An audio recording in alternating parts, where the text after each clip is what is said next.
Believe it or not, some betting markets are better than others. Knowing which ones to invest in and which ones to avoid will help save you heartbreak and cash. What's up, everyone? Seth Woolcock here from Betting Pros. I recently did a video with my 6 worst bet types to avoid. So today I'm going the other way. I'm going to tell you my 6 favorite betting markets to back. And before we jump in, I do want to remind you about Betting Pros betting systems. Betting Pros betting systems are designed to help you find winning trends and make smarter bets. Create and customize your own system by sport, bet type, time frame, and more to find the most profitable betting opportunities. Follow systems to track profitability and to tail upcoming bets. Our systems track profitability for bets across the MLB, NFL, college football, and the NBA. Download and use the Betting Pros app today to find the most profitable betting systems now.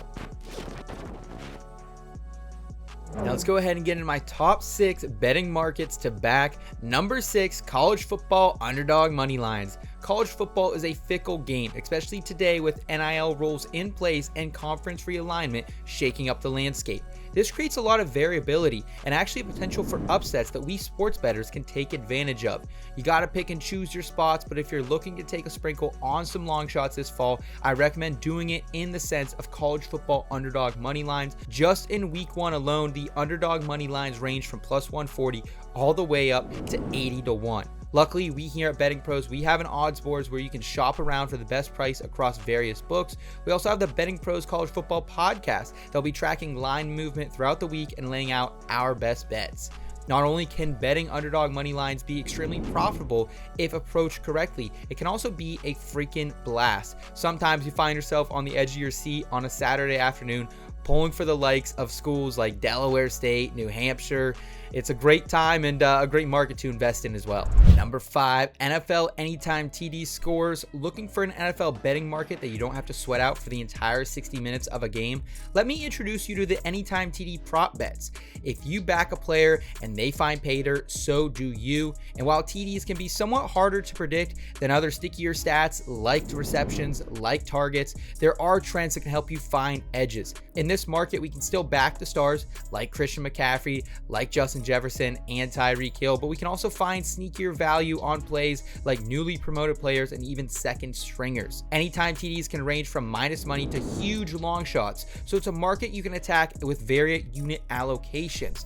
Lines will be soft early in the season, but they'll tighten as more data becomes available to both us, the bettors, and the sportsbooks. Anytime TDs is a great addition to same-game parlays or a standalone wager as well.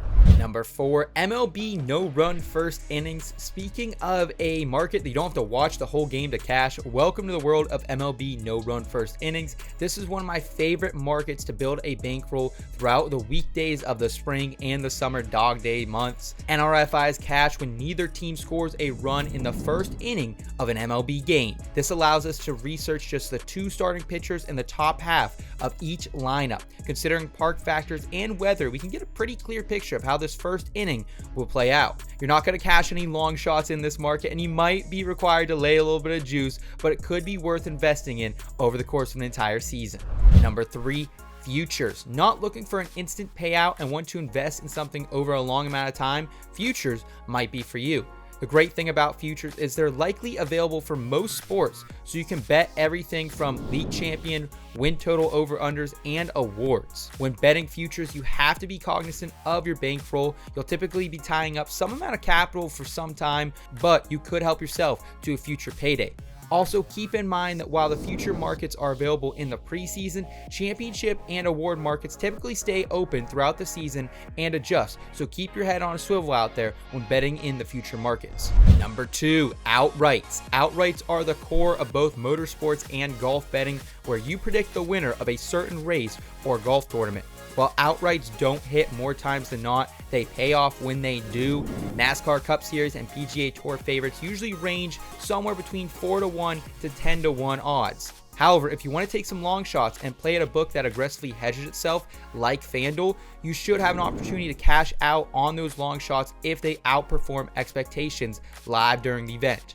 Also, keep some sportsbook promotions like BetRivers Top 5 Insurance and DraftKings Sunday Boost in your back pocket to ensure your maximum profit comes when you cash. Graduating, getting married, and having a kid are probably the only better feelings than hitting an outright. And my number one favorite betting market is head-to-head matchups. This is another staple of motorsports and golf betting where you simply back one driver or golfer to beat another. And the thing I love about head-to-head matchups is there's just two competitors that you have to study and just two possible outcomes, win or lose. And we can also take previous head-to-head records into account, whether it's throughout the entire season, at a certain track or course type, or at even that particular event that you're studying that week. And if you're particularly fading one driver or golfer, you can bet against them in multiple matchups. Across Books Weekly, we can usually find some pretty unique matchups, whether they're for the favorites, the mid-pack guys, or the back markers. This also gives us something else to root for that isn't at the top of the scoring pylon and can give us a distinctive edge if we find something that maybe the books miss in these niche markets. And while you're usually paying close to even market, maybe even drinking some juice in head-to-head matchups, sometimes underdogs can be all the way up to 4-1 odds. So usually some of my biggest bets of the season though are on matchups, particularly at minus money. I like to hammer down when I feel a distinctive edge there in this market. And there you have it, my 6 top bets to make. And if you have any questions about these markets or think I missed one, let me know in the comments below. And while you're here, subscribe to the Betting Pros YouTube channel. I'm Seth Woolcock. Thanks for watching and good luck betting this year.